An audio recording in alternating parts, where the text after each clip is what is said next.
we want to welcome everybody to the Women in STEM panel this morning, and thank you all for joining us. We've got a great, panel of women here to talk about their STEM careers and kind of how they got to where they are today to hopefully pass on some knowledge to the next generation. We did try to do this event a couple months ago, but as you guys know, things took a little bit of a turn in the world, and so we had to kind of wait a little bit. And I think it actually is, even more relevant today. As we come to you in this virtual format, we have some wonderful women here on the panel that will talk to you about how their careers, really got started. But, as we know, STEM careers are more important now than they ever were before. So really looking forward to hearing from the folks on the panel today. I'm going to let them all introduce themselves, and we'll start with Lauren Howard from Boston Scientific. Great. Thank you, Meredith. Good morning, everyone. My name is Lauren Howard. I am a senior cybersecurity specialist at Boston Scientific. So I think the introduction is a little bit about myself and kind of my journey. So I studied economics and finance at Bentley University in Waltham. Because of my interest in IT and some of the skill sets that I had from high school, as well as my studying of finance in college, I ended up working in a finance role in the IT organization at Boston Scientific. I went through a rotation program, which is a 2-year program where I rotated to different jobs within the IT organization. So I got to see a breadth of different spaces, from finance to manufacturing to the quality space, because we are regulated by the FDA. And I ultimately ended up in our cybersecurity role, working now with awareness and training and also vulnerability management. That's great. Thank you so much, Lauren. Chelsea from DuPont. Hi, my name's Chelsea Shockey. I'm a manufacturing engineer at DuPont in Marlborough. So I've been with DuPont for 5 years, but I've only been at the Marlborough site for about a year, since the beginning of this year, actually. So how did I end up here? I grew up in Pennsylvania, went to University of Delaware, majored in chemical engineering. And during school, I had a few internships, one of which was with DuPont. So after I graduated in 2015, I joined the DuPont Field Program, which is a rotational program for early career engineers. So I spent my first 2.5 years out in Madison, Wisconsin as a project engineer. Then my second assignment was for 1.5 years in Parlin, New Jersey as a process engineer. And now I've career transferred, so I'm done rotating, and I'm at the Marlborough site as a manufacturing engineer. So still early in my career, but I think I've learned a lot through my different roles. So excited to be here to talk to everybody today. Great, thank you so much. We have Melissa from Viasat. Morning, everyone. Hi, my name is Melissa Plakyda. I'm a software engineer at Viasat. I've been at Viasat for a little over 3 years now, since I graduated college. I graduated from the University of South Carolina with my bachelor's in computer science, and I actually found Viasat at the Grace Hopper Conference. It's a conference celebrating women in computer science and IT STEM fields primarily. And I found Viasat there, and I've been there ever since. And I'll talk a little bit more later about kind of how I got involved in STEM in high school and in college when we get there. Great, thank you. We also have Jill from Cytiva, which some of you might know. GE Healthcare, which was in the community, is now known as Cytiva.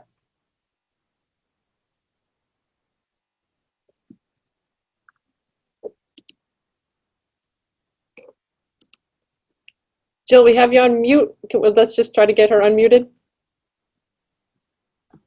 Sorry about that. I'm so excited to speak. Good morning, everybody. My name is Jill Remmler, and I work at Cytiva, which is formerly GE Healthcare Life Sciences, as Meredith mentioned. And I am the Process Excellence Leader for Global Operations at the site here in Marlborough. I've been with the company for 20 years. I've seen many, many changes. And I started out in biology, in chemistry, and I have to tell you, things take many turns, many pivots, And right now I'm in process excellence. I work with a lot of scientists. I work in operations to support our customers in our company. But I can talk later about how I got here, and happy to be here with everybody today. Thanks. Thank you. We also have Nina from Sunovion. Good morning, everyone. My name is Nina Dedic. I'm a neuroscientist at Sunovion Pharmaceuticals. My role there is a principal scientist, as the official title, and I actually did my education across quite a few, in a few different countries, and I can talk more specifics about the courses I did there. So I graduated high school in Germany, but I was born in a small Eastern European country in Bosnia. I studied molecular biotechnology at university. I was always very interested in biology and genetics. And then did my PhD at the Max Planck Institute in Munich, Germany. I then moved actually to the US to do my postdoctoral studies at MIT. And I was always really interested in applying a lot of that knowledge from academia into drug development, which is what led me to Sunovion here in Marlborough. And I've been with Sunovion for 3 years, working on a lot of neuroscience programs around neurological and mental disorders. And yeah, I'm happy to talk more about that. And it's great to be here with all of you. Thank you, Nina. And last but not least, we have Ellen Dorian from Main Street Bank. Good morning, everyone. Thanks, Meredith.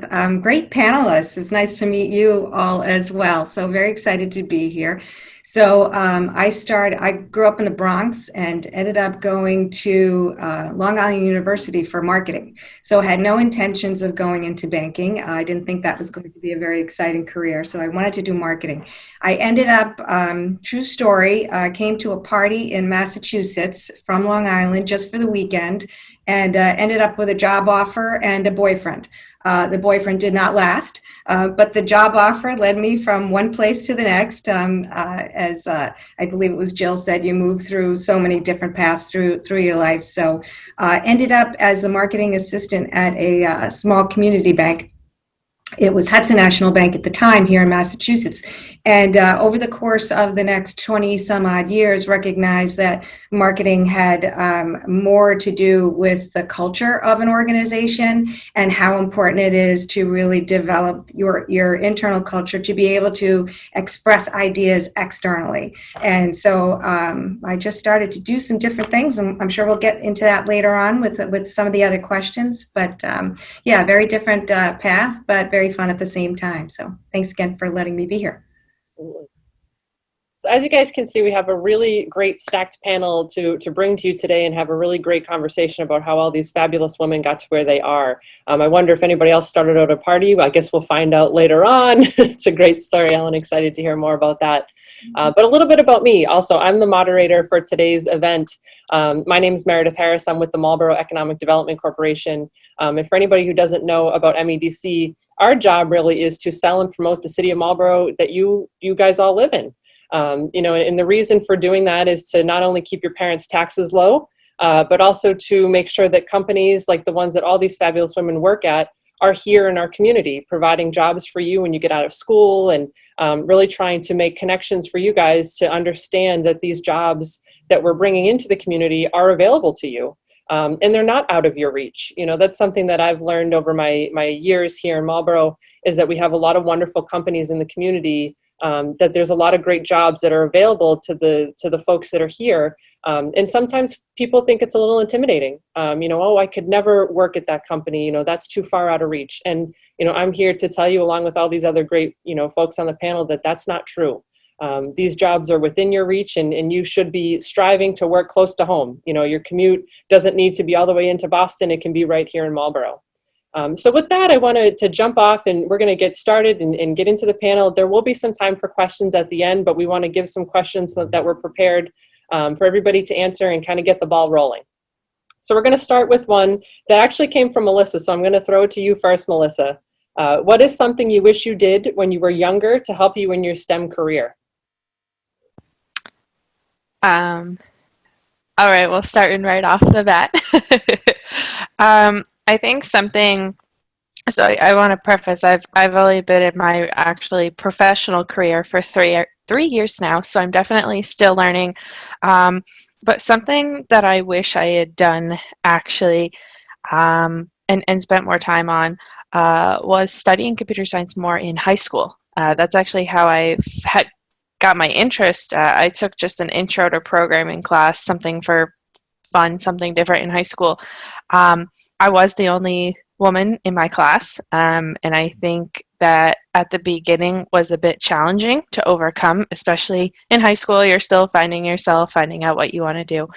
So I wish I had kind of trusted my gut a little bit more and said it's okay to take these classes and to be the only woman, and to show others that this is possible. Anyone can do this. So I wish in high school I'd taken more time to do some various programming classes.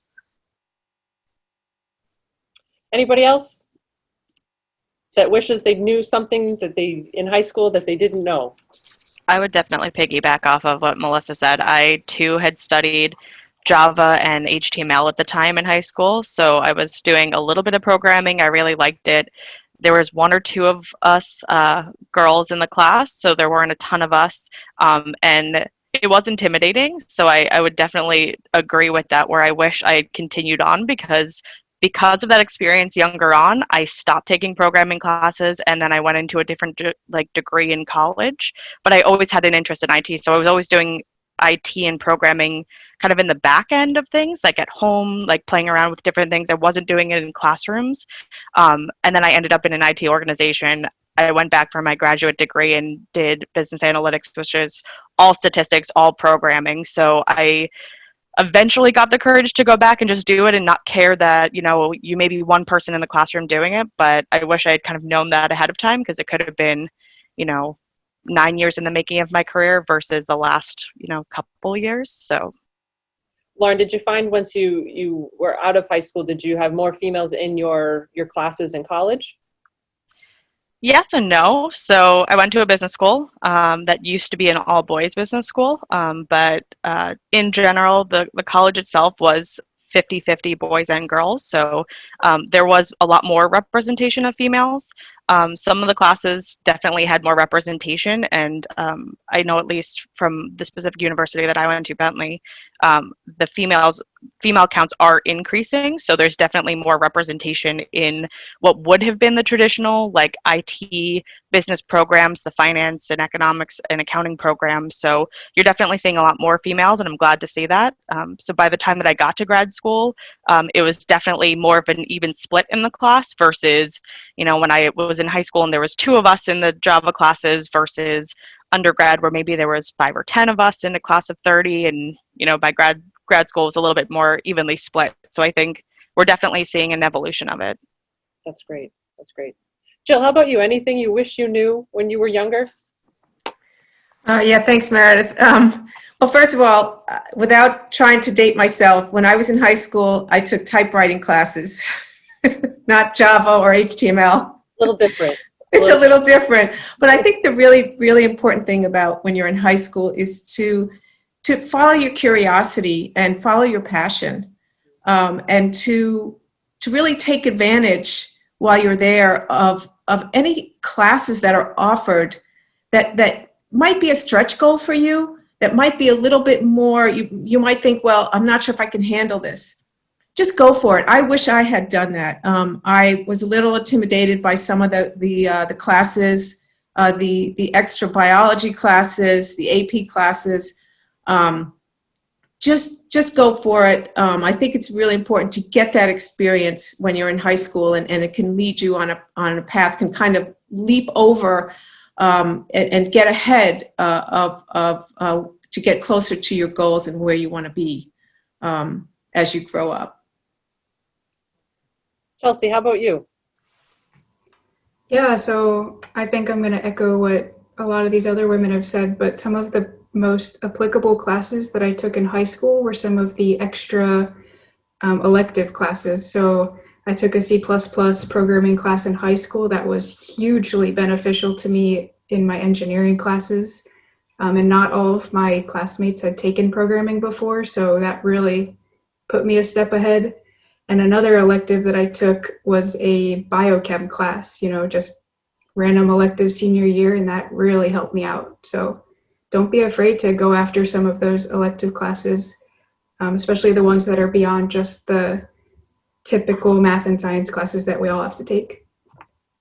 I hear the theme of don't be intimidated, right? Go for it. Ellen, how about you? Yeah, similar. I think the one thing that I would recommend is network all over the place. I mean, and participate in things just like you're doing today. Hearing from people who are out in the workforce and how they got there, I think that's important. I went to the Bronx High School of Science in the Bronx, which was a specialized science school. And arriving there, I too felt intimidated. In elementary school, I was one of the smartest kids, and then I got to this high school, which was just extraordinarily intimidating. And I didn't do enough at the time of getting to know the guidance counselors, and also what I saw some of my friends do that I didn't do enough of was as they were taking different classes and curious about what those might lead to in terms of a career, they were talking to my friends' parents, people that were in the business, in the industries, in science, in medicine, and I didn't necessarily feel that I was worthy of their time. So get that out of your head. You know, ask questions, be curious, talk to as many people as you can, connect with your friends and their parents. I mean, we live in a great area here in the Metro West, and lots of opportunities. And I'm sure some of your friends that you're hanging out with have parents that are in these fields that you could learn a lot from. So take advantage of that. And Nina.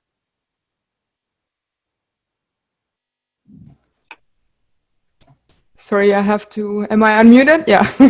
Yes, I definitely agree with everything that's been said. I do have to say I also wish I would have taken more computer science related classes, and I didn't, because really there was this initial fear on my end. I'm not good at this. You know, I'm a more lab scientist. I love biology. So I kind of let that slip a little bit, which definitely would have been helpful in my current career, and I've done it afterwards. But certainly, I do have to echo that. Don't be afraid of anything, even things that you might not be good at or think you're not good at. Try it, because it's only going to help you. One thing that was specific to me, also, you know, being a research scientist, is I guess it would have been nice to know how long building this type of career in research actually takes. Not that it necessarily would have changed anything about everything that I've done so far and the courses I've taken and things like that. It just maybe would have made me plan a little bit different. So specifically in academic research, and also even in industry, there's a lot of requirement in biology around getting your PhD and then postdoctoral degree, and so that does take time, and that is something that I think is important to let you know, young women and men know when they start college and when they're preparing for the next steps. So that's certainly something you know, that would have been helpful as well, maybe in terms of planning certain steps. You know, and I would just to add on to that, you know, I'm not in STEM, but I do wish that when I was in high school that I had explored it a little bit more. You know, you guys have a great opportunity in front of you that STEM, you know, is a buzzword right now. Everybody knows about STEM and STEAM, you know, so don't be afraid to explore these different career opportunities. And, you know, there's some great jobs, you know, that you can get, some good high paying jobs, you know, not that money is everything. You also have to have the passion, but when you're talking a reality of what your life looks like post high school, post college, those things matter.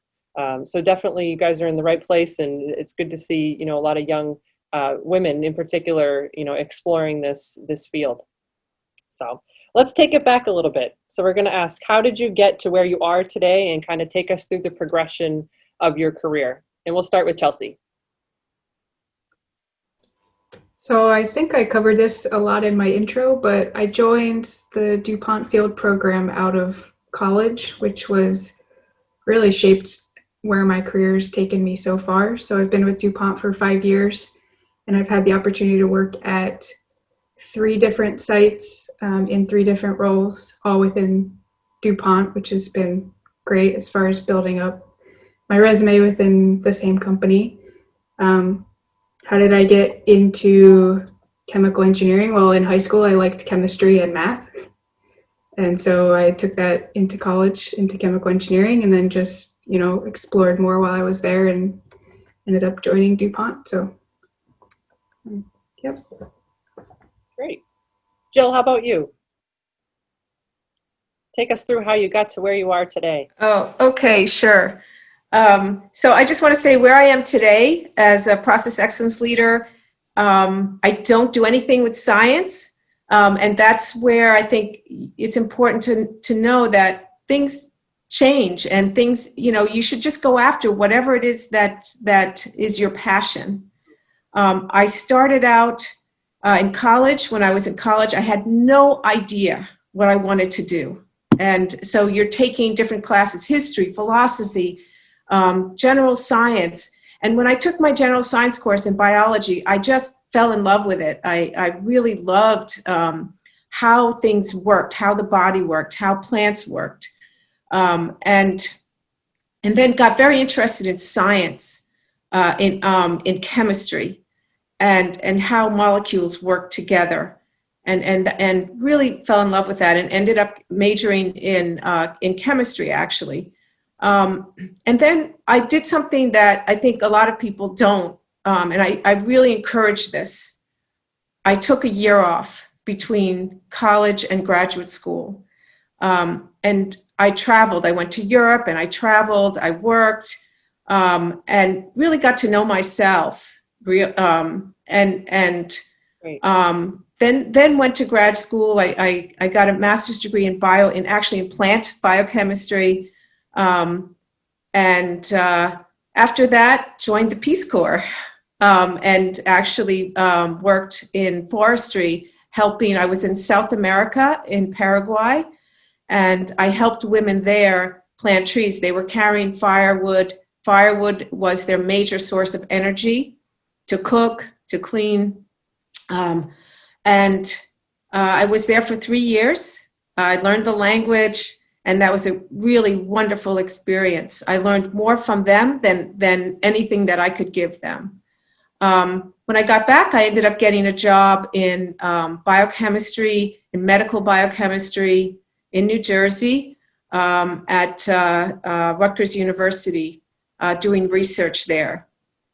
And then that's where I found that I had, there was this one moment after about 12 years where I'm doing research, I'm doing the same thing over and over again, and I realized that I needed to do something different.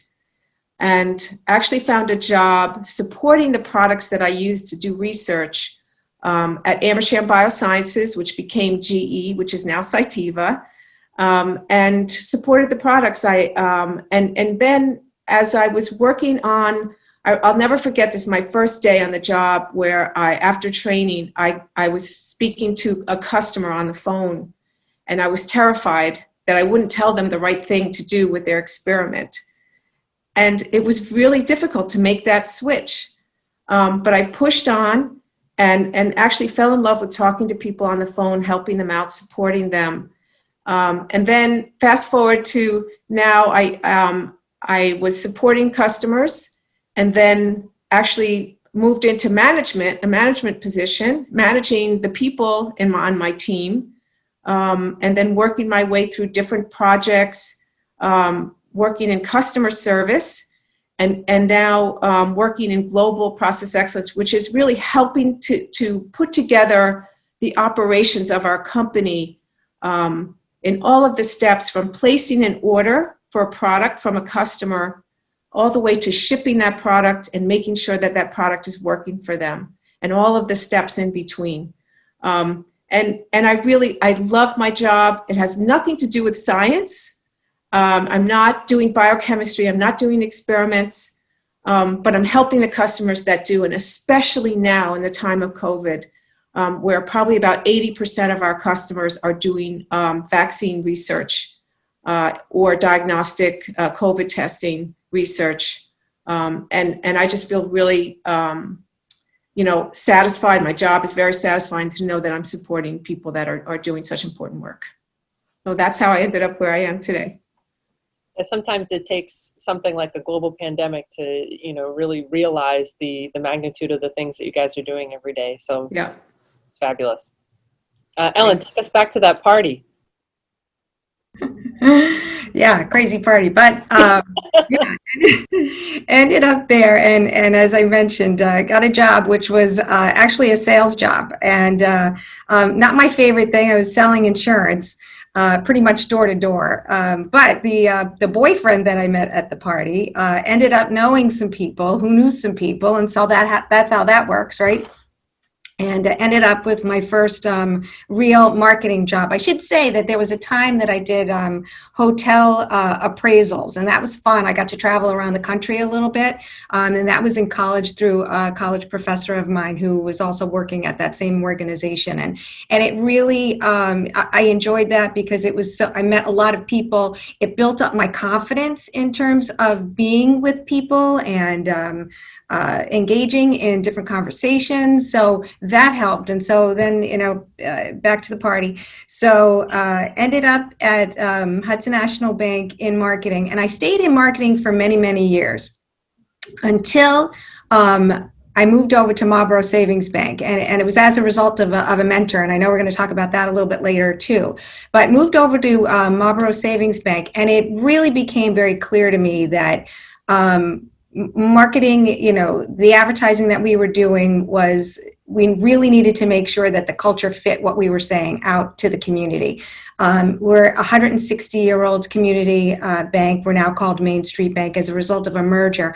And, we're here for the community. We want the economy to be vibrant. It's critical for our customers, for us. And I recognize that if we don't hire the right people and get the right leaders in our institution, whatever we say in the marketing world is not going to make any sense.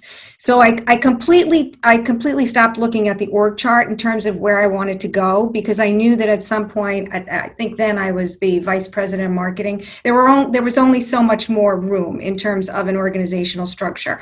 So I stopped looking at it and said, what do I really want to do? How do I want to make this look? And how am I going to make an impact at this organization? And it became evident that I needed to work very closely with the HR department.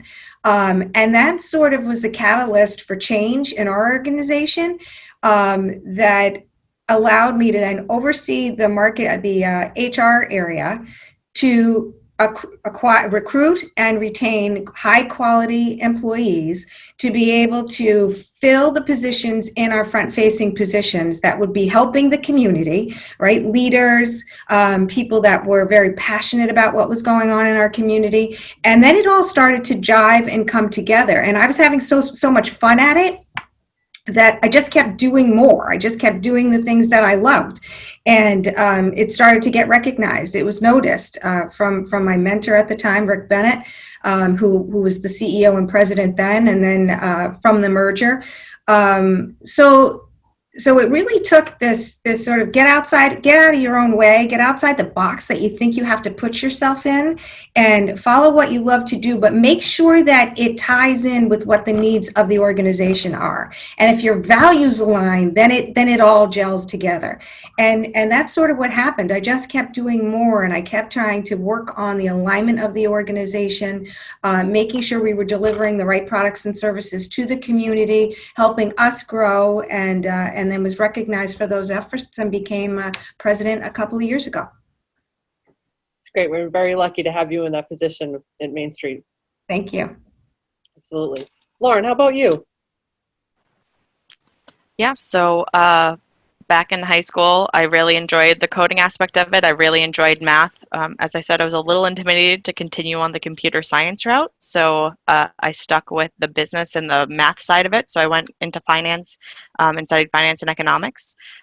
In college, I was fortunate enough to come in contact with a few people from Boston Scientific at one of our career fairs. And they had an IT and finance rotation program. So I spoke with both teams.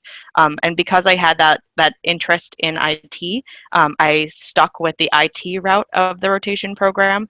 And I interned with them for a year. And after that, I was offered a full-time position into their rotation program. Boston Scientific? Yes, with Boston Scientific. That's great. Yep. Yeah. So, and they recruit, we have a rotation program and an internship program across many of our sites. So that's, I think, a really big feeder of how we get a lot of our talent nowadays. So I went through the internship program. I went through the rotation program. So it was 2 years, all in the Marlborough site, but I rotated within different functions within the IT organization. So spent some time in server rooms and doing a little bit more tech stuff. Was working with the FDA with some of our manufacturing plants. I worked with the quality organization and also did a couple of different things with some of our big applications.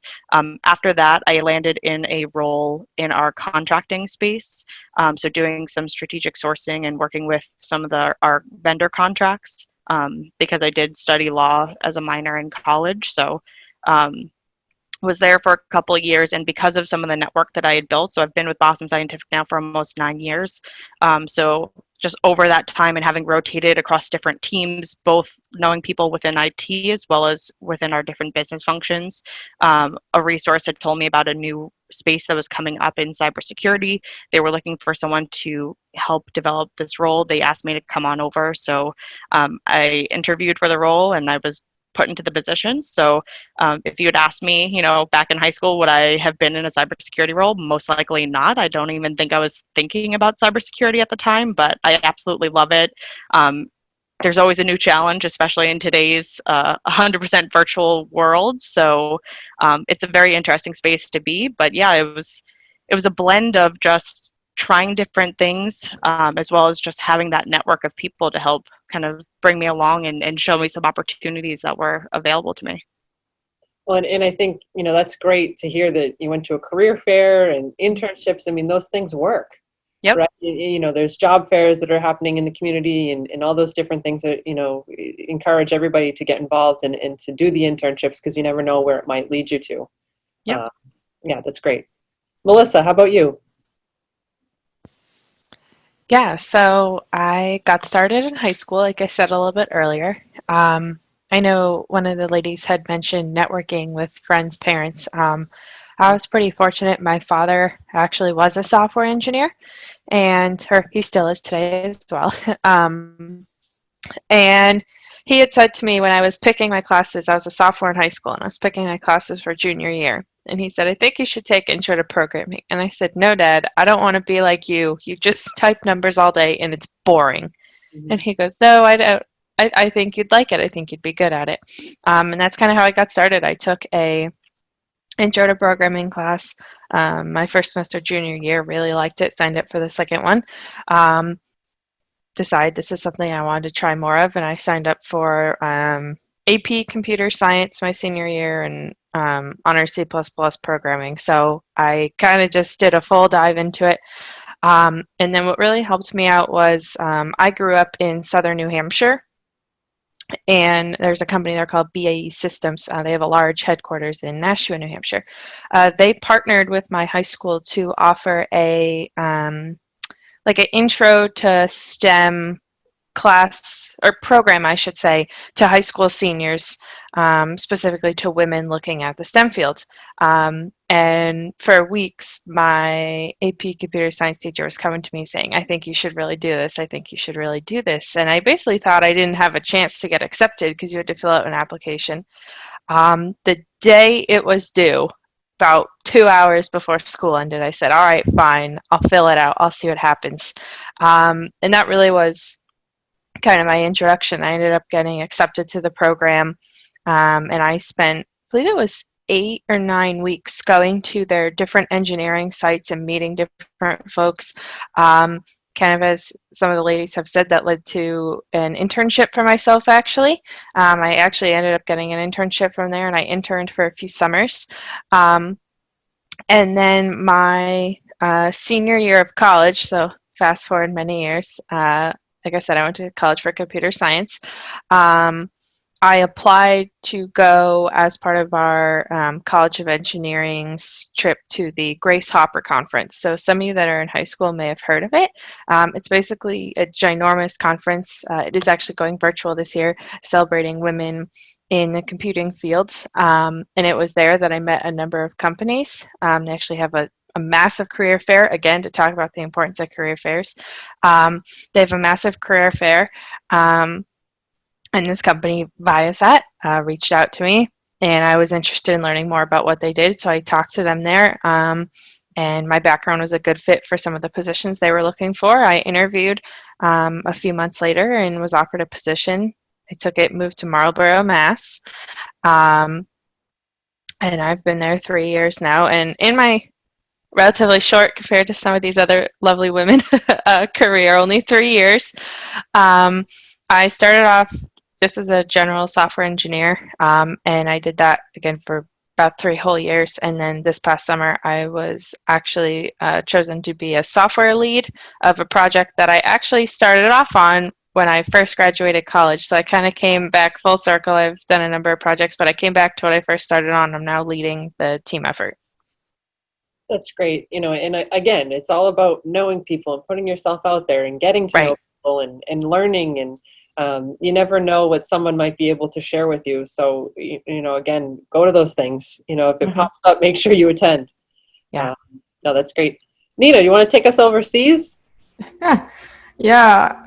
I mean, as mentioned, I had kind of a little bit bumpy start, well, not start, but high school and junior high kind of experience. I was at 8 different schools, so I had to switch schools every 2 years. We had to move around a lot. So as mentioned, I was born in Bosnia, then we moved to Croatia, Austria, Germany, and then finally to Canada, and then back to Germany. So while that was a challenge, retrospectively it also gave me a lot, or provided me with a lot of opportunities. So I learned 3 languages. I met so many wonderful people. And just getting back to the point of traveling and trying to get experience over abroad, or working in different countries with experiencing different cultures. That's extremely valuable later in life. At least that was my experience. Not that I'm encouraging anyone to go to 8 different schools, but just learning how different people work. For example, in Germany, it's a very different culture than compared to the US, compared to Japan. And so having, that experience is always very helpful in any type of work field. So in terms of, developing an interest for science, that really, came later in high school. So as, I think, not everybody is, born kind of knowing what they want to do or very passionate about one specific thing. That was certainly, the case for me. I was interested in biology and chemistry, but I also loved to write and history. And so I wasn't 100% sure what I wanted to do later on in my life. So it was really, also looking at the job opportunities, right, in science versus, for example, with a history major. And so, the prospect of just doing really interesting research and better job opportunities kind of led me to the science route. Although I was, really bad at physics, I struggled quite a bit with that, also throughout college. So I did have to study, very hard to get where I am. So I did enjoy biology and math, and particularly the field of genetics is what really interested me and what kind of, pushed me to where I am right now. It's really, the era around DNA modifications, genetic engineering, when I was in high school and college, that became very big, and that was extremely interesting to me. And so that's why I pursued a bachelor and master's in molecular biotechnology, which was both in Germany, in Dresden and in Munich. And it's there that I really actually became fascinated with science in general, particularly neuroscience. And that was due to an internship that I did at the Max Planck Institute, working on particular neuroscience-related topics, and just studying the brain and how different neurocircuits affect emotion and certain behaviors, and how you can actually use genetic engineering to potentially modify that in disease is what really fascinated me. And that's kind of where I knew, okay, this is what I want to do, and I pursued a PhD in that field, in neuroscience in particular, which was also in Germany at the Max Planck Institute. And then I moved to MIT here in Cambridge, where I again worked in the neuroscience field, but more related to Alzheimer's disease, which was just mind-blowing being at MIT and in this greater Boston area. I mean, just the opportunities that are available here to all of you that's definitely not something you should not take for granted. It's unbelievable. So coming from Germany and having seen, the opportunities that you have in STEM in other countries compared to just this, kind of small area, is just really incredible. So, which is also why I decided to stay here. And then my, path from academia into industry was really driven by the interest to apply all the knowledge that, and research that I've done into drug development or developing new treatments for a lot of these neurological disorders like Alzheimer's disease, Parkinson's disease, which is, something that you definitely have, kind of a more direct opportunity to do in industry, where you're part of basic research as well as clinical trials, whether it's drug development or treatments in the forms of, using engineering to develop devices that will help for certain disorders. So that opened up a whole new kind of world to me, which, previously in academia was not that evident.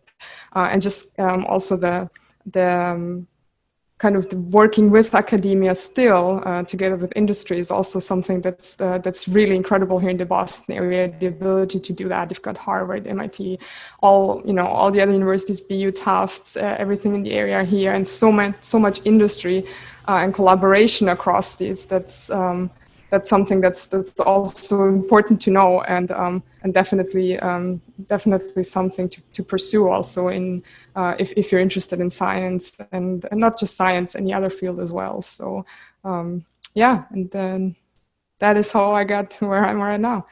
That's great.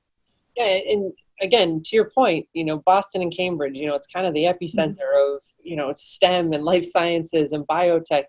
Massachusetts is a leader in those fields, and a lot of what we try to do at MEDC is build awareness of the cluster that we have out here in the, Marlborough, Central Mass region.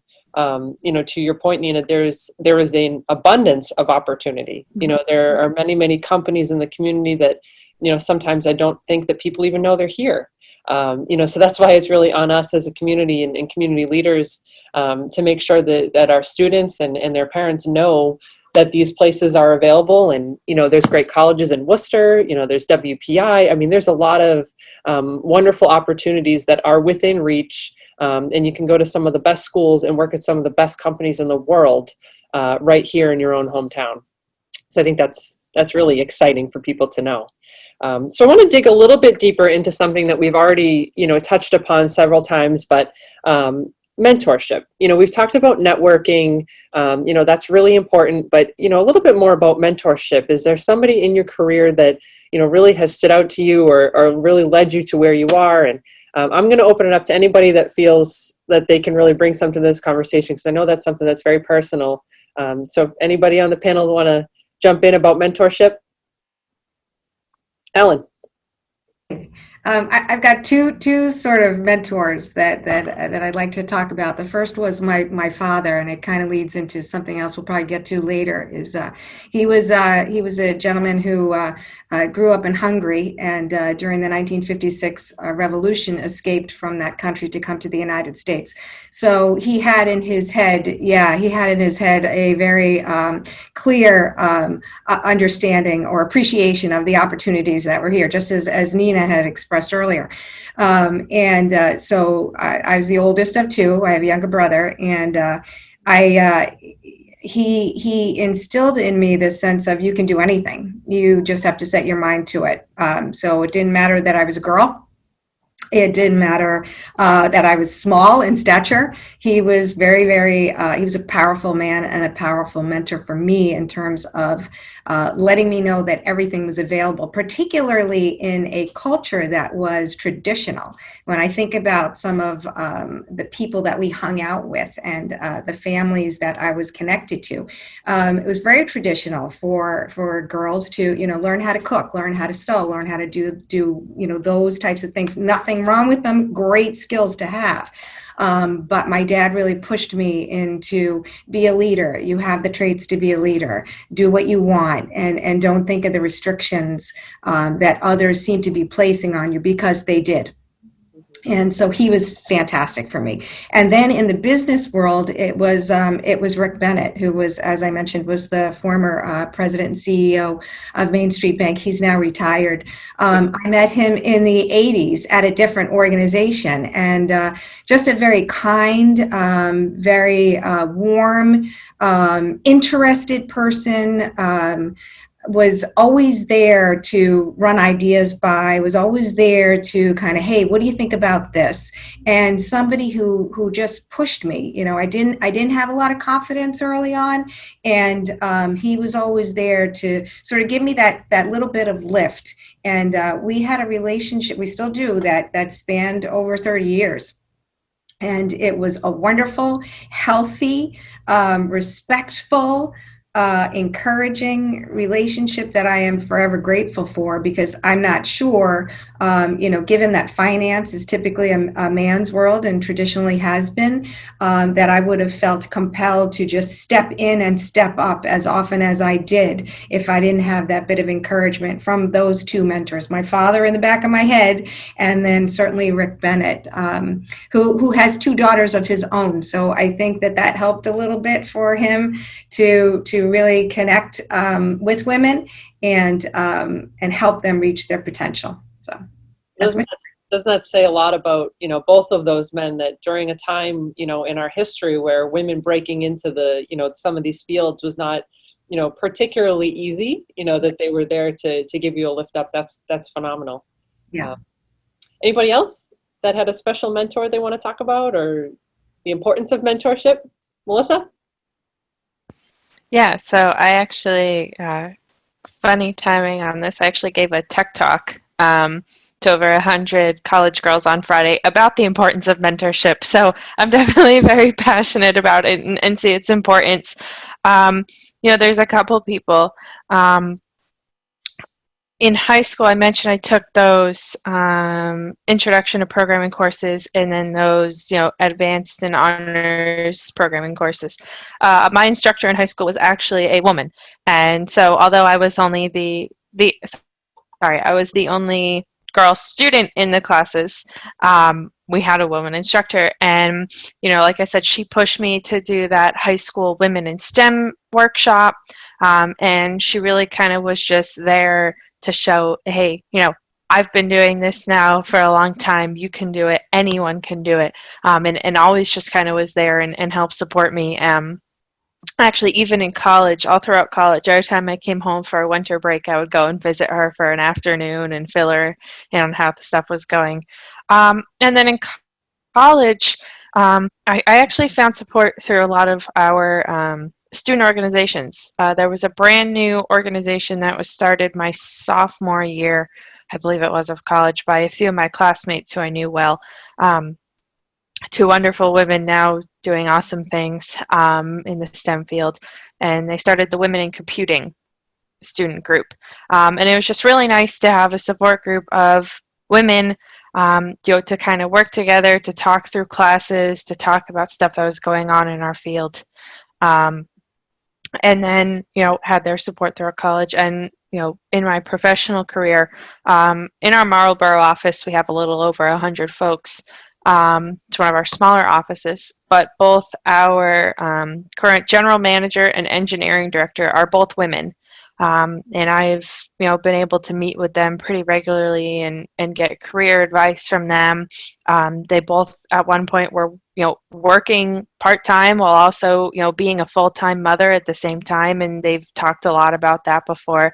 And just having that leadership and support in a company really has, helped me grow and learn how, it's all right to push the boundaries a little bit. And say, no, I think something should be done like this, and really stand firm on what you believe in. So they've been great resources as well. That's great. Great. Lauren, I saw your hand up as well. Yes, yeah. So I definitely agree. I think mentorship is so incredibly important, especially for women in STEM fields and in really any field. In college, I had a few people who were kind of my friendly, more personal mentors. So they definitely helped me, as Ellen had mentioned, really push myself and really, be true to myself and see what are some of the things that I was interested in and where I had interest to kind of continue my development in. And as Melissa had mentioned, when I had joined my career at Boston Scientific, we have employee resource groups, which are very similar to school organization groups. So we have a young professionals network, and through there I met a bunch of wonderful women from different functions. A lot of them were med device engineers, so they were in all different functions separate from the roles that I have, but they have continued to be incredibly important in my career, because I met them at a very young age, coming right out of college, and talking to them about, some of the aspirations that I had for what I could imagine a career could be. So they kind of knew that very vulnerable, aspirational Lauren, per se. And they've kind of seen, as I've had a trajectory at my company, they've continued to check in. We talk to one another on a regular basis, and, they're checking in and saying, I've heard of this new kind of big program that's happening. Have you considered reaching out for this type of role, or are you thinking about this stretch assignment? Or I've heard something. So they're very good about helping me consider new opportunities. And ironically, one of them is how I got my current role in cybersecurity. So she had moved over from another role and was very pivotal in kind of understanding and explaining, like, you may not have the technical skills of cybersecurity. You may have absolutely zero. I had just come from a finance degree and a little bit of, a contracting background, but here's all the skill sets that you have and how that can map to help develop the program. You can learn the nitty-gritty technical pieces of cybersecurity in the role, and that's what our team is here to do, to support you. But here's the skill sets that you have to really take, and how your skill sets will embellish this role really well. So I think having those mentors sometimes helps you open your eyes to where you think, like, this is a stretch goal, or I'm never going to get to that role, I'm never going to get to that function, or whatever that is that you may think is where you could want to be. And sometimes it's not having, you don't have to go into the role with 100% proficiency or whatever that is. There are skill sets that are applicable that will help you in a role. And there's a lot of things that you'll learn on the job with that. So I think for me, my mentors have really helped me kind of be more truer and have a less harsh view of myself, where I'm like, I'm only at 50% ready for this role, where they've been, no, you're 50%, almost proficient in what you could be in this role. Let's give yourself that opportunity, give yourself that chance. So I really have seen some great value with mentors. Well, and often I think it's, you don't know where to start, right? Mm-hmm. Or the mountain feels so high, you don't know where to start climbing. And talking to somebody that's been through it, or, that can kind of help guide you, that's hugely beneficial. And oftentimes, you get into these internships, and the companies could even pay for you to go to college to specialize in what they need you to do. Yep. So that's something that's important for young folks to understand as well, that, oftentimes these mentors or people could kind of guide you and help you financially get to where you need to be. Yep. And that also helped me as well. So once I got into the role that I wanted, they did let me know we do have a program at Boston Scientific that does help pay for college. So when I said I wanted to continue and develop myself to help me get those technical skills that I needed in my role, they kind of helped me get aware of the programs that were available to us. This is the program, and kind of were there to show that they were supportive of that. So there's definitely great value in talking to people and getting to know what's around. So. Coming out of school without That's a good thing. Mhm. That is a good thing. Yep. Anybody else? Nina, how about you? Mentorship? Anybody that sticks out in your life? Or Yeah, I mean, I have to echo essentially everything that was said already. Absolutely. There's been quite a lot of, men and women in my life that have helped me incredibly. Or, one person that I, think of right away is my PhD advisor. Not only a person I learned so much from, but also just his passion for science and research is something that was just so, it was just incredible to see, something that I haven't experienced before, and it was really contagious in that sense.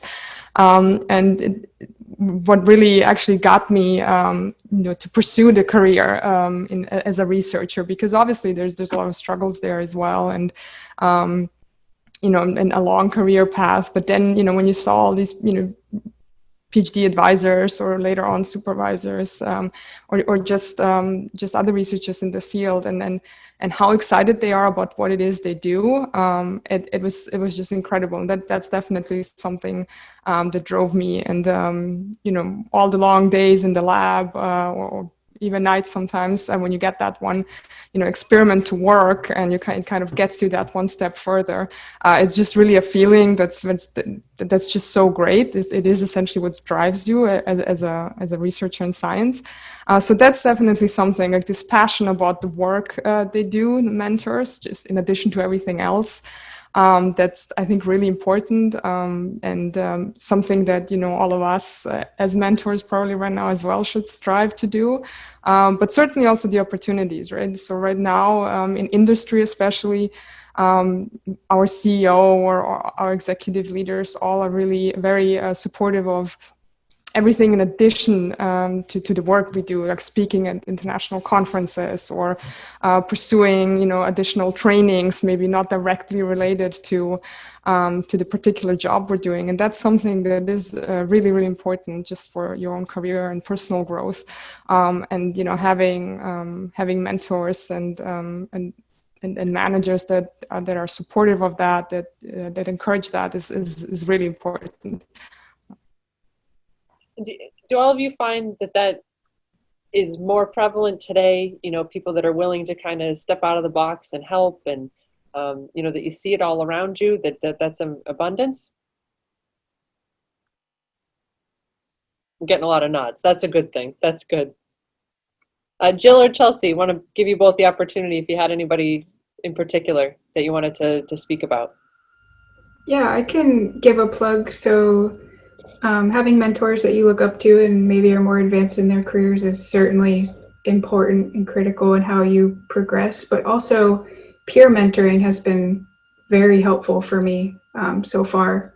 So with the field program, there were maybe 100 of us in the program when I was in it, and that has been hugely beneficial for just building my network and meeting people who are in a similar situation to me, maybe going through different assignments. So being able to talk to them about what's their job like, and what's their experience been, and where do they see themselves, and also just having a network of people in similar roles who I can reach out to if I'm struggling with a technical problem, or if I just need to, hear somebody else's opinion on something that I'm going through.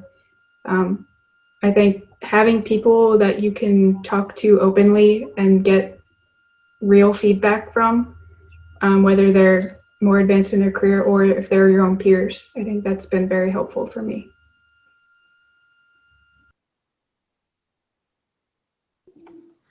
Yeah, I think peer mentoring is really important, and sometimes it's a little bit easier or a little more fluid, because you can always reach out to that person.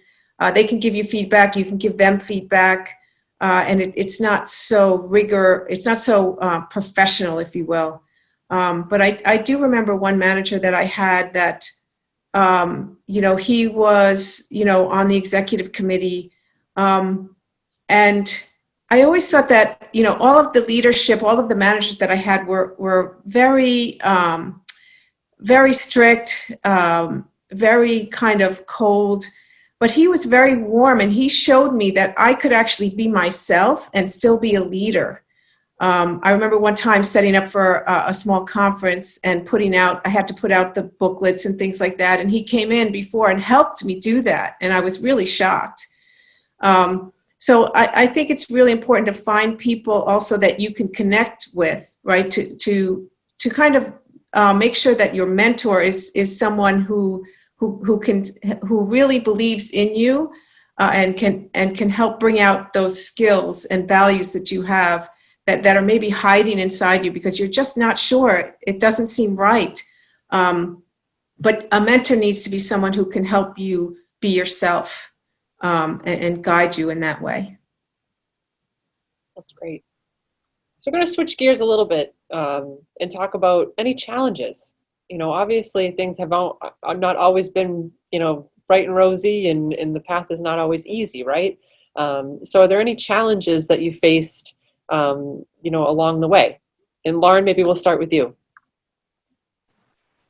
Yeah, I think a lot of us have kind of highlighted this a little bit, was just the self-doubt, I think, was a big piece of it kind of at the beginning. And I think as you grow and as you get more experience and as you put yourself out there, you kind of get past that. But I know for me, it was a little bit of the self-doubt of, maybe I don't want to put myself into a position where I'm in a computer science career with only, one other female peer. Maybe I'm not good enough for, trying out for this role. And I think for me too, it took me a long time to know when to take the leap of faith to the next position. So after I went through the rotation program for 2 years, I spent about 4 or 5 of them in one role that I really did enjoy, but it wasn't something that I could see myself doing for an extended period of time. So I think there was a little bit of self-doubt of, when was the right time to move?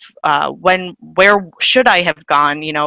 I'm talking to different people, seeing the different roles that are available, but, not knowing when to take the leap of faith and when did I feel 100% competent to get to that place. So I think a lot of it was the self-doubt. And I think that's where, jumping back to the last question, I think where mentorship really comes, into a really important, having those people, whether it's in a professional perspective or a personal mentor, someone, whether it's your parents, whether it's a good friend, someone that'll be candid with you and really, give you that boost of confidence where sometimes you can see yourself having a little bit of self-doubt.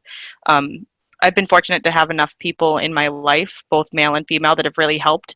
And in my career, there have been a lot of women who have really helped, because I think as they have seen themselves grow, they are trying to help bring women with them. So as they are rising, they're trying to help other women rise, and whatever that is. And maybe that's getting them into stretch assignments or trying to get them into different things. So I think the self-doubt was probably the biggest challenge that I had. And that's something that's completely controllable. That's something that, we as individuals just need to kind of assess ourselves and really learn how to evolve with that. Sure. Ellen, how about you? Any challenges along the way? Oh, tons.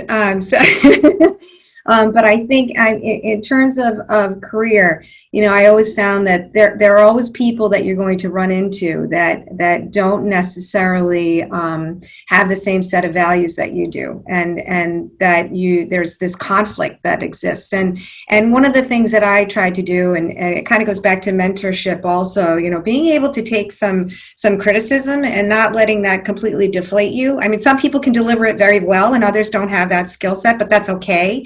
You take what you hear. And I just started to wonder, or explore, okay, why are these challenges existing with certain people, and getting to know them, getting to understand where they're coming from and what their issues are. And many times it really is, when you see somebody that's very combative or very negative, it's coming from a place that they own, not necessarily that you own, but you do your best, right? You do your best in trying to draw out of them, what makes them tick, where they want to go in life, how you can support them. And, it's always give ahead, right? Always give ahead. And then instead of always waiting for somebody to give to you, put yourself out there that way too, and it makes a big difference. And some of the other challenges have just been, a life in general, and raising a family, and wanting to have a flexible schedule, and health issues and things like that. But it goes back to creating that community that you need, that we all need, with people that care about us. Just like I'm sure many of us have heard the saying, it takes a village to raise a child, it takes a community to raise a leader. So it's the same idea. Surround yourself with people that are positive, and those that are negative, do what you can to sort of cut through that barrier, but it's not something that you have to take on as a responsibility. You just do your best in bringing them out, right? And but don't take it personally. But when there are those moments where somebody's giving you some feedback, don't react maybe right away. If it's a little bit of a sting, take a step back and get out of your own headspace again, and ask yourself, gee, what can I do better to make sure that I'm putting my best foot forward and doing what I need to do to grow this company, this organization, and this community. That's great. That's great. Nina, how about you? Challenges, bumps. Yeah, I mean, of course, and there's always challenges along the way. I mean, that's just part of the journey, and learning to deal with them is also what makes you grow, as just mentioned. And certainly things I've experienced are around high pressure environments, trying to juggle everything, especially during university, for example, all the courses, what is it that I want to pursue, what career, what field. I mean, everything, the things that all of us, have gone through, and that you guys will go through or are going through right now as well. And I agree that really, and it's then surrounding yourself with, positive people, with great mentors that, help you, go through this. And make the right decisions for you.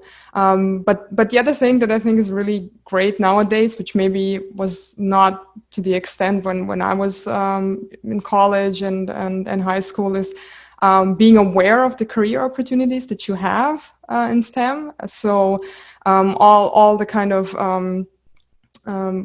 conferences or fairs or everything, you guys are exposed to talking to different leaders. That's not necessarily something that I had the opportunity to experience, which I think would have been great. Just as an example, what are the different career opportunities in academia versus industry?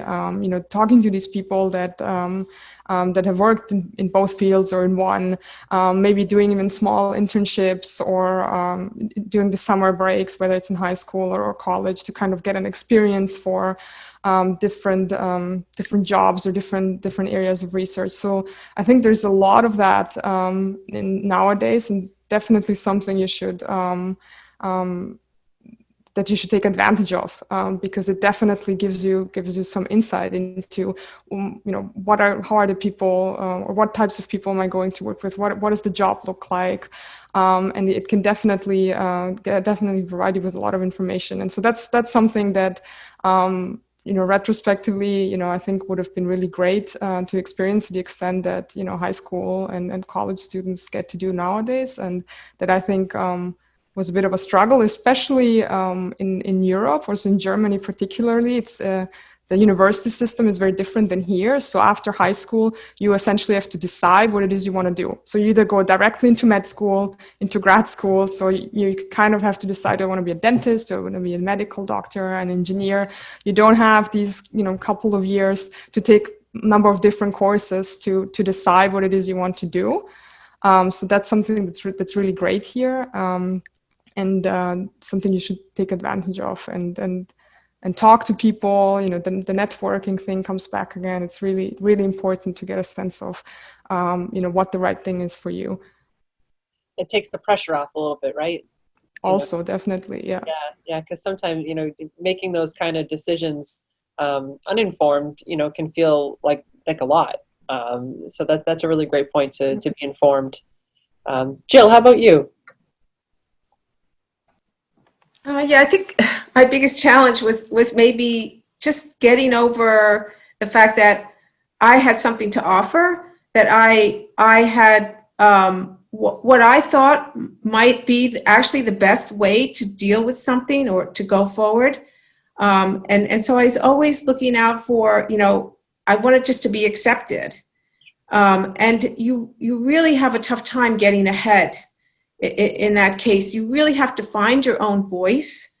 So to me, that was my biggest challenge, was having the confidence to believe in myself and to think about what my idea is the best idea, and not to be silent, but to have that voice. And that was my biggest challenge. And I think that, how I got through that was just continuing to move ahead, to experience different things, to continue to have my curiosity, to ask questions.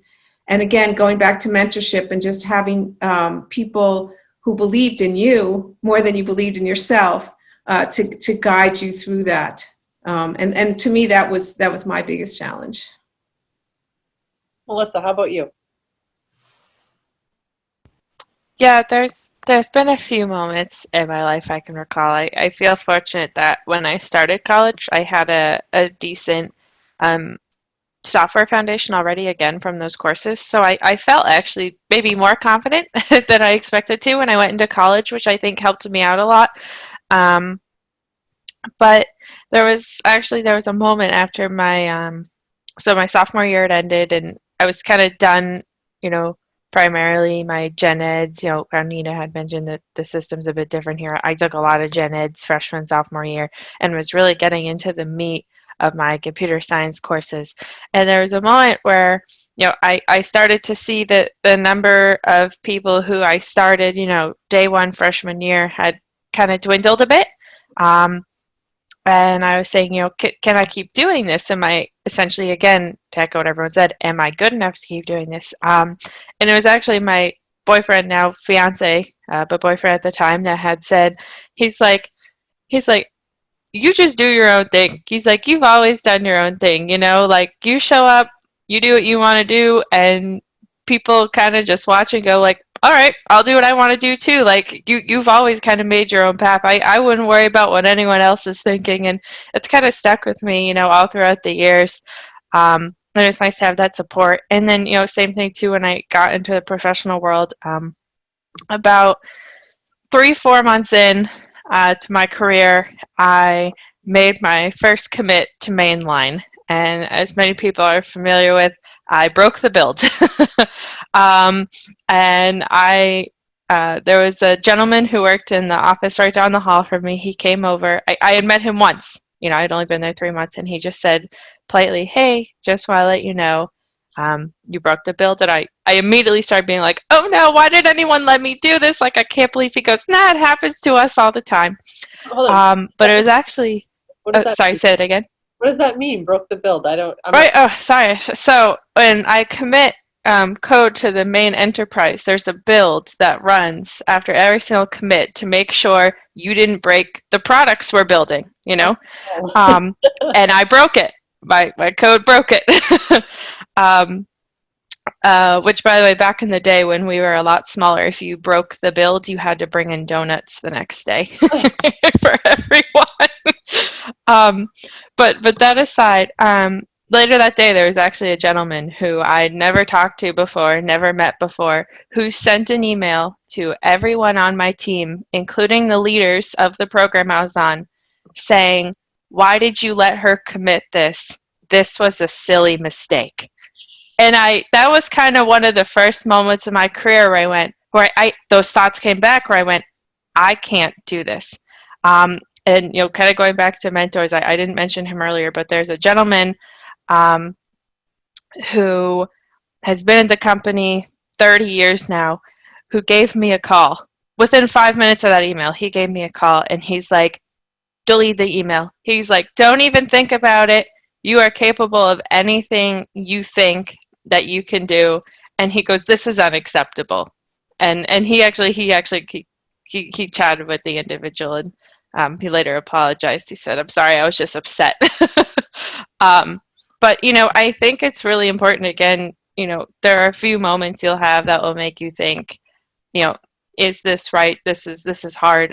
But it's having that support system and just building up, again, it's so important to build up that belief in yourself that, there'll be bumps along the way, but you'll get through it. You've made it this far. Just keep on going. You can really put your you could do anything you put your mind to, really, is what it comes down to, which I know a lot of these other women have said.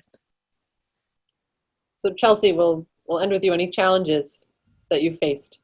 Yeah, well, that was a great story, Melissa. Thanks for sharing. I think the most challenging and the most I've grown has been when I've moved between roles and sites. So my first assignment was in Wisconsin. I grew up in Pennsylvania, went to school in Delaware. So moving to the Midwest, I didn't know anyone west of Pennsylvania. So picking up by myself, moving out there, starting a job, that was extremely challenging, but also I found that I think I grew the most personally and professionally from having to do that. And then every subsequent move is still challenging. I mean, you're moving to a new site, a new state, a new job, and you have to start over. These people don't know what you've done in the past.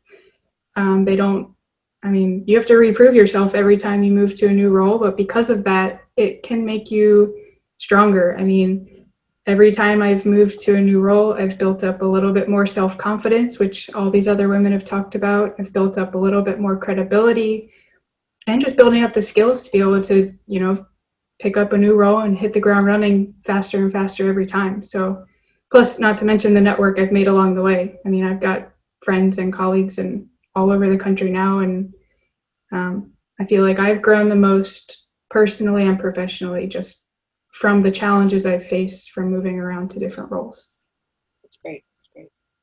So I want to ask one more question, then maybe take a quick little break for everybody, get up and stretch your legs, and then we'll come back and we'll let the students, ask some questions. But the last one I want to ask, work-life balance. I'm a newer mother myself. I have an 18-month-old at home. I know this is something that as women, we often struggle with. Do you guys have any advice on the importance of the work-life balance and, just words of wisdom to these, young women that we're talking to today that it can be done? How about Ellen? I see you're ready. You're almost ready to unmute.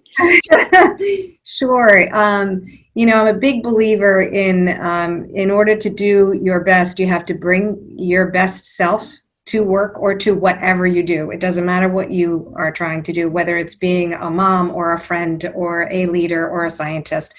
And in order to do that, just like anything, when you work, you craft a plan. And I think you have to do that. I think you can't assume that work-life balance will just happen because you think it in your head. You have to create a plan and you have to stick to it. I believe in nutrition being a key component. You've got to fuel your body with what your body needs, and then physical exercise, yoga, mindfulness, all these things. And it doesn't have to be this, marathon Olympian plan. It can be, I'm going to take 5 or 10 minutes each day to do this. I'm going to make sure that I fuel my body with the right nutrients so that my brain and my thinking is functioning the way that it should. Finding, again, like-minded people so that you can, when you're slipping a little bit, right, you can say, okay, all right, somebody help me get back on track here. And really create that plan for yourself. Write it down. I think I'm a big fan of yoga. I think it gives me so much, not just physically, but mentally, because I tend to be somebody that's going 150 miles an hour. I don't slow down enough. Sometimes I have to catch myself and breathe. And so it's been a wonderful, wonderful tool. And I put it in my calendar. I make the commitment, and there have been often times where people, like after work, would say, "Hey, this is when we could before pandemic. Let's go out and have a drink, or let's go out and grab a bite to eat." And I'm like, it's Tuesday, that's yoga class day, and I'd get a little ribbing for that, but I knew what was important, and I set the priority, and and sometimes all you have to say is, "Hey, can we do that tomorrow? Because it's Wednesday." Not to be so rigid, but at least on some level committing to that balance for yourself. And when you do have children, it's even more important for them to see that you have a life and they value that later, and that's certainly what I found. Maybe not when I was raising them, but later on they would bring up the points of, like, you know, Mom, you had your own life. I'm a competitive tennis player. That was a key part of what I did, to also have the chance to meet and make friendships outside of work and outside of some of the other networking opportunities that you have. Is like, you find your thing, whatever the thing is, find it, commit to it, and do it. Lauren, how about you? I saw you kind of had your hand raised there. Yeah, so I definitely agree. And I think one of the biggest points from what Ellen just said is definitely like committing to it. Put it on your calendar, block it off. Because I know, you know, in COVID world where we're all remote and, you know, the days start to blend together where you may log in a little bit earlier today and you may log off a little bit later tomorrow. And same with school. It's not just about work. You know, the school day, work days, everything are starting to blend a little bit. I think it's important to really commit to it. And whatever that is, you know, I really enjoy reading. So reading, hiking, all different things. So I may not be able to do a full big hike in the middle of the day, but being able to block off, you know, 30 minutes at lunchtime and, you know, completely log off my computer and say I'm committing to just having my time. I'm not checking email. I'm enjoying a nice meal. I'm, you know, reading that book. I'm, you know, doing what I need to do just for my own well-being. I think that's really important, is just setting those boundaries, and people do respect that. You know, if you're showing the priority, you know, by putting it in your calendar, you know, it is as important as whatever meeting is going to be later in that day, because it's about bringing your best self, as Ellen said, to your job. And if you can't, you know, bring your best self by even committing, you know, 5, 10, 30 minutes to yourself, then it'll start to blend and you start to burn yourself out and you're not really bringing your best self anymore. Anybody else have any thoughts on work-life balance they want to share? Chelsea? Yeah, so I struggled with this idea right out of school a little bit. You know, your first full-time job, and it's the longest you've ever done the same thing in your life. So, you know, have summer vacation and all that stuff. So I struggled with the idea of work-life balance, and it finally clicked for me when I was talking to a mentor and she told me, you know, I really think about it more as work-life integration. So, I mean, work is a part of your life. You're a STEM professional, you have a career, you know, you care about what you do. So you can't just say that work isn't part of your life, but you need to figure out what is important to you and how you can balance it. So that work-life integration phrase really stuck with me, and it just made sense, right? Like, I know I need to figure out what's important to me and how can I make it work with both my career and my personal life. So That's a good little tidbit. Melissa? I don't have too much to add besides what all these folks have already said. I think they kind of covered it. But something I did just want to add that, you know, was very eye-opening for me last year was understanding that, you know, again, I am fairly new in my career. I'm only 3 years in. Just because someone else has another opinion specifically on, you know, this work-life balance or work-life integration mindset, just because someone else who may be a more senior engineer in your field or someone you report to has a different mindset on this work-life balance doesn't mean you have to have the same feelings as well, because it truly does look different for everyone, what you need to do for your mental health, your physical health, your just general well-being. So, you know, if for someone else that means just taking 2 days off a year and that's what they're happy with, but you need, say, 2 weeks, you need to do what's really right for you. And I think it's important to understand that that truly does look different for everyone. So we now want to open it up to the students. We do have, you know, a good list of attendees that are here, and we'd like to answer any of the questions that you guys may have for our esteemed panelists here today. So we'll give a moment for the panelists. Okay, we've got one hand raised. Excuse me if I don't pronounce this correctly, but Porvi, we would love to answer your question. Hi, thank you all so much for being here and giving us this like amazing opportunity to hear all of your experience that you have in the field. my question would be like, what resume builders did you have to market yourself to college? Because obviously, like, we all know that we are special and we have certain classes that we've taken to help us be here. But I think that marketing yourself to college is a totally different thing. So what are some specific things that you had?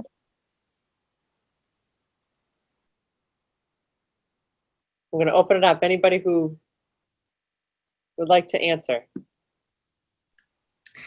I'll start. I think one of the most important things that you can demonstrate, whether it's for college or on your resume, is to show and demonstrate, share examples of the work that you're actually doing, how you're applying the things that you're learning. So what are you doing to participate in other activities around you where you're actually showing and demonstrating not just the skill set, but also initiative, the leadership qualities. We have an analogy around here that we use. It's kind of fun. Are you pushing the elevator button, right? So did you ever go into an elevator, right? And there's a group of people and nobody's pushing the button, right? There's always that one person that just steps up and pushes the button and also asks what floor is everybody else on, right? So if you can build your resume with examples that share that type of initiative and demonstrate that kind of work, I think it'll set you apart. Anybody else want to add to that? Chelsea? I think it's also important to show that you're well-rounded and you can manage your time, because going from high school to college is a pretty dramatic change. So, do you have a job? Do you play sports? Are you involved in extracurriculars? Are you in the local theater? I think that kind of stuff helps to set you apart maybe than just the straight academic stuff. And as somebody that reads resumes as well, maybe not necessarily in the STEM field, but we always like, if you're doing a cover letter, cover letters are really important. And tell a little bit about yourself.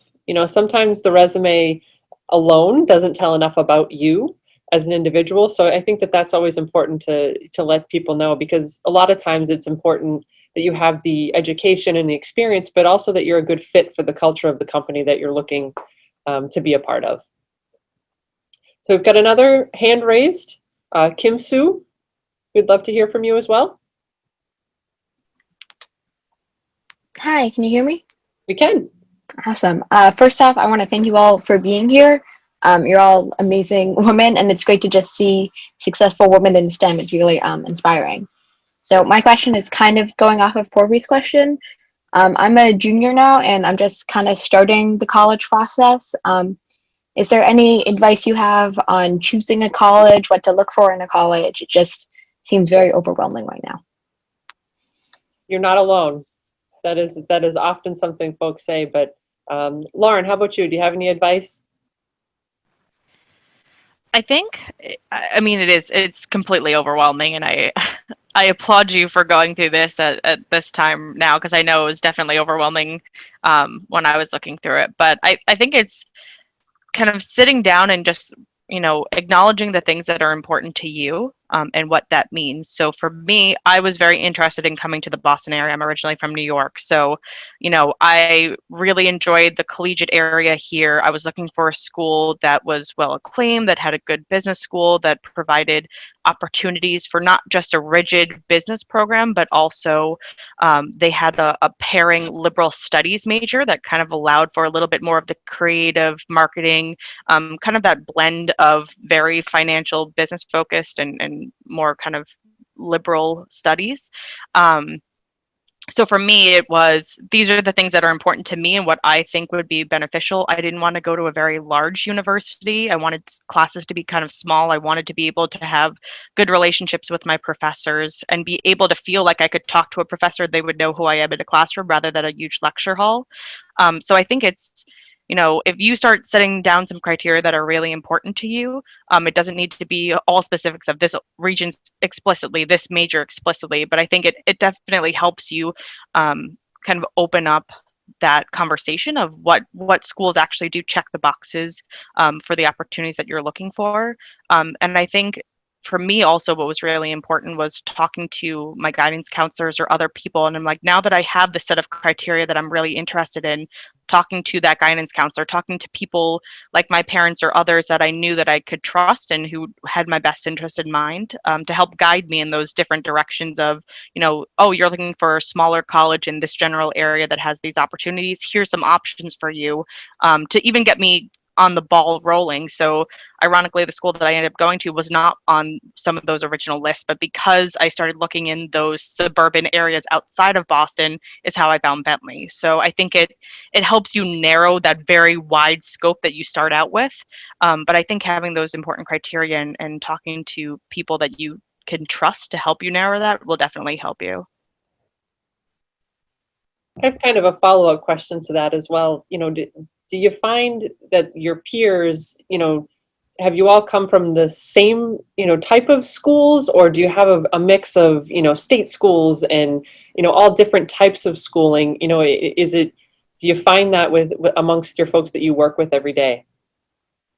Yeah. So, for me, I went to, like I said, a small business school. I do know people who went to very large universities from all over the world. It's not just the Massachusetts region. We do have a lot of people from different countries, different parts of the United States. So we all found Boston Scientific because of, different things in our lives, whether it's the network of people that we build, whether it's the opportunities, the career fairs, the friend of a friend of a friend who somehow had connections to Boston Scientific. So I think we all end up on a path to whatever is going to be our ultimate destiny just by, having ourselves be out there. Ellen met someone at a party. So, just all these opportunities come to you because you're open to, receiving those opportunities. So I think you have to be very open-minded and stay, willing to kind of just see how things are going to go. And it'll come. Things will definitely come. Ellen, did you have something to add? Yes. Yeah, just basically on choosing a college. I'm going to put on my finance hat right now. You're going to be you're going to be spending a lot of money for this education, and it is an investment. It truly is an investment, and you deserve a return on that investment. So as much as you're all competing for the college places, colleges want the right people as well. So ask questions of them about what opportunities exist for employment. What are some of the tools and some of the mechanisms that the college has in place to be able to get you exposed to opportunities out there, that whether they're internships or other networking opportunities, or how many, what's the job placement rate? I mean, these are really, really important things to be able to demonstrate that this is going to be a good investment for you. So don't be afraid to ask those questions. It's great to have all the other things in terms of the atmosphere of the college needs to be right, and you want to fit in, and those are all good. But at the end of the day, it's something that sets you on a path for your career, and so you need it to be a good one. Absolutely. Melissa? I know we have a lot of questions, so I'll keep my answer brief. So I kind of want to mirror what Lauren and Ellen have already said. So, I went to University of South Carolina. I went to a 30,000 plus person school. However, all right, sorry, let me phrase that sentence. I have too many thoughts. I went to a 30,000 person school, but in my engineering, College of Engineering, most of my classes were 50 people or less. And as I got junior, senior year, they were all 20 to 30 people, basically what I had in high school, some even smaller than that. So I really just think that it's important to know that even if you go to a big school, to try to talk to people that are there to get an understanding to what the classes actually become like. Because yes, I went to Chemistry 101 in a lecture hall of 200 people, but my, computer science courses themselves were 20 to 30 people. And I think it's really, really important to get that understanding from someone at the universities you're looking at. Now at times there's Facebook groups, they have live chats you can join if you're interested in joining, like on Zoom or Google Meet or something. And I think it's important to get that information because, from there, then it depends on how those class sizes make you feel and what other support. For me, I liked having the 20, 30 person major courses and large other classes because it meant more support for stuff like chemistry and physics. But then I also enjoyed just the flexibility that a large university offered. Again, that's just my personal preference. So I just think all in all, it's very important to figure out what your major specific courses are and your gen eds look like and kind of compare how that makes you feel at different universities. That's great. Are there any students that want to raise their hand? If not, we do have a couple of questions from Mark Vital. Okay, so one question then is, how important is to study abroad and learn a second language? Jill? Yeah, I would just like to say I didn't study abroad. I went into the Peace Corps. I learned a second language there, actually 2 other languages, and it was the best experience of my life. And I think that if you study abroad, you will get that same experience much, much more than you do if you're sitting in a classroom learning Spanish or learning French. Much more than if you're sitting in a classroom learning about the history of a place. To go outside of the US and to see other cultures, to see the history of this world, you can't get that. You have to experience it. You can't get that in the classroom. And I think it'll change your perspective on humanity, and also it will change your own self and how you react to different things, and really show that it really gives you an appreciation for what we do have here in the US. So I think it's really important to go abroad, whether you're studying, whether you're joining the Peace Corps or any other organization, to learn about how other cultures live. It's very important. Nina, you must have something to add. Yeah, I mean, I definitely agree. I mean, for me, being in the US is essentially studying abroad, right? So it's really around. I mean, people are the same everywhere and yet so different. So getting an understanding for how people learn and work and interact in different countries is such an advantage. To also build your skill set as ultimately a team player, as somebody that will be able to work with everyone, with people that might be a struggle to work with, as Ellen has already mentioned, versus people that you want to surround yourself with, and that certainly gives you the opportunity to do that. And I agree with Jill in terms of learning a second language. I mean, that's always a great benefit, and you are definitely going to do that much faster if you actually live in the country rather than trying to do it in a classroom, and also get a sense for the language in a different way, because you're forced to use it and learn the everyday kind of speak rather than the very grammar correct type of way of doing that. So if you have the opportunity, I would definitely encourage you to do that, to go abroad, wherever that may be.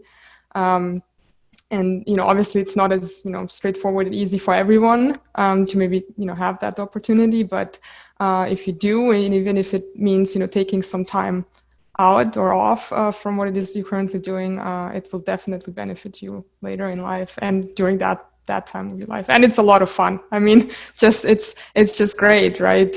Meeting, getting to learn new language, experiencing a different culture. It's definitely something I would say was a great part of my life and career. So we've got one more question. What one skill would you say is most important for a successful professional woman? So I guess I'll start off. I'm not a panelist myself, but as your moderator, I think all of you exude a tremendous amount of confidence. And I think that's really important, as women, in today's world and every day, just to exude confidence in yourself and what you're doing, and people will trust you in what you're doing. And I think that's a really important skill for women to have. Anybody else have a skill that they want to share? Ellen? Getting off mute here. Yeah, I think one of the most important things I learned, and it took me a while, was the perspective, looking through a lens with the right perspective, right? Any situation presents a challenge, a negative behavior, so you've got to be able to look at something and say, okay, how can I turn this around? How can I turn this into a positive? How can I build my team, build my organization to be able to reverse that? One of the best books I just recently read, and this is another thing that I would recommend, is constantly develop. Always learn more. Even when you're out of school, the formal education process is so wonderful, but there's so many other opportunities that exist to develop yourself. Great book. Highly recommend it. Master Your Code by Darren Gold. Get the book, find it at the library, get the audiobook, read it. It's really, really awesome. Yeah, I think one thing that I find, maybe it even sounds a bit cheesy, but be a team player.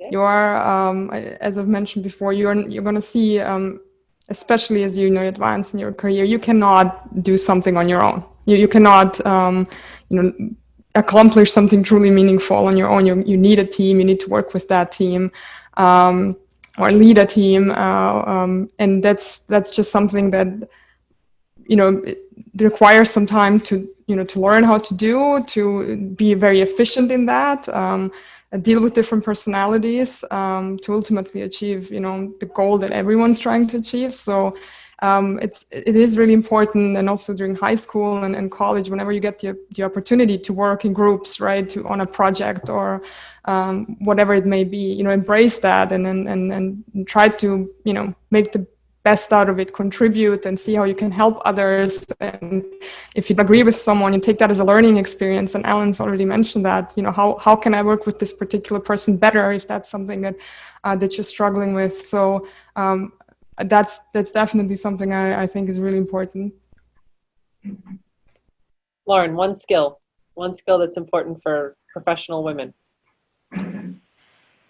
I think, for me, I think it's just being able to communicate, just general communication skills, whether it's, speaking, and that doesn't need to be public speaking. It's, being able to eloquently say what you need to say, whatever you need to write. There are so many aspects of work and relationships that are through communication. And, especially as you're trying to figure out, as Nina and Ellen both mentioned, working with different people, that may mean your communication style changes. So I think understanding the best way to learn how to communicate with different people, and just, I think that's another thing that a lot of people learn as you go from, a high school kind of communication style to how you communicate with people and maybe your professors in college, to now you're in a professional setting, and how you interact with different people on your team, different people of different statures in your organization. So there's definitely some different things to kind of understand, and just being mindful of that as you start working with people and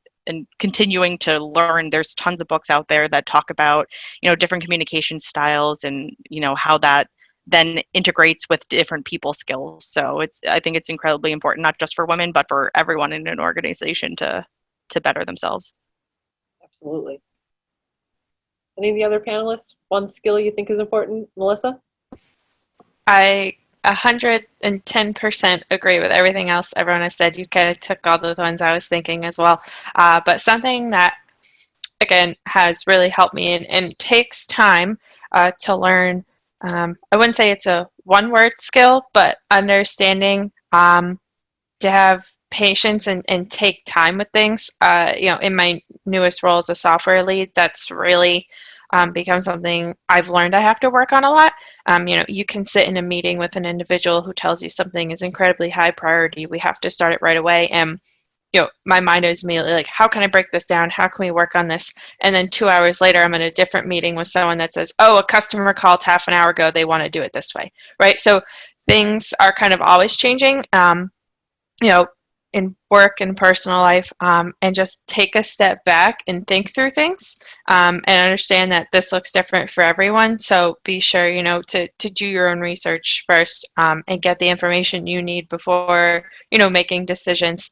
I think is a really important thing just over the years to continue to grow and work on for yourself. That's great. Jill. Yeah, I just have another quick one. Be visible. So it's really important that, you know, especially when you're starting out in your career, you know, you might be in a conference or you might be in a meeting where, you know, maybe someone from the executive team is there. Maybe be the first person to ask a question. So just look for those, just be conscious of those opportunities to be visible in those situations. That's great. Chelsea, anything you want to add?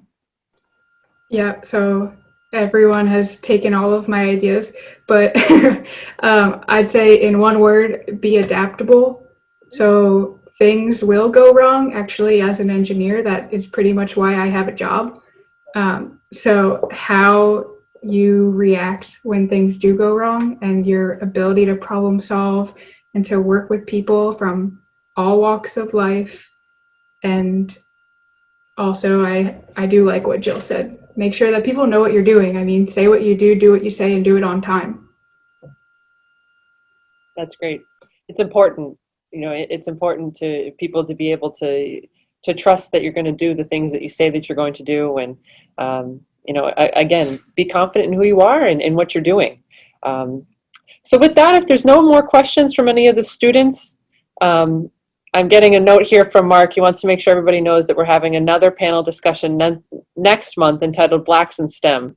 If you have a coworker who is diverse, please ask them to volunteer. We would love to have them involved in the next panel. But I want to thank everybody on the panel for joining us today. It's been a really wonderful and, you know, just fruitful conversation that we're having, and I think that the students really enjoyed it. And I want to thank Mark Vital and the STEM Council for putting this together, and folks at all the different schools that have helped get the students involved. And to the students that are still listening, if you are interested or you have any questions or you're looking for more information, reach out. Reach out to your teachers, reach out to anybody. I'm going to go out and say on a limb, anybody here on the panel, I'm sure that they would all love to speak with you and help guide you in your careers as you guys get started. And certainly my organization is here in your community to help serve you and guide you. So take a look at our website. It's marlboroughedc.com to look for job opportunities and to get familiar with the different companies that are here in your community that you are in every day. So with that, if nobody has any closing remarks, I just want to say thank you again, and everybody have a wonderful day and good luck with everything that you guys are doing moving forward.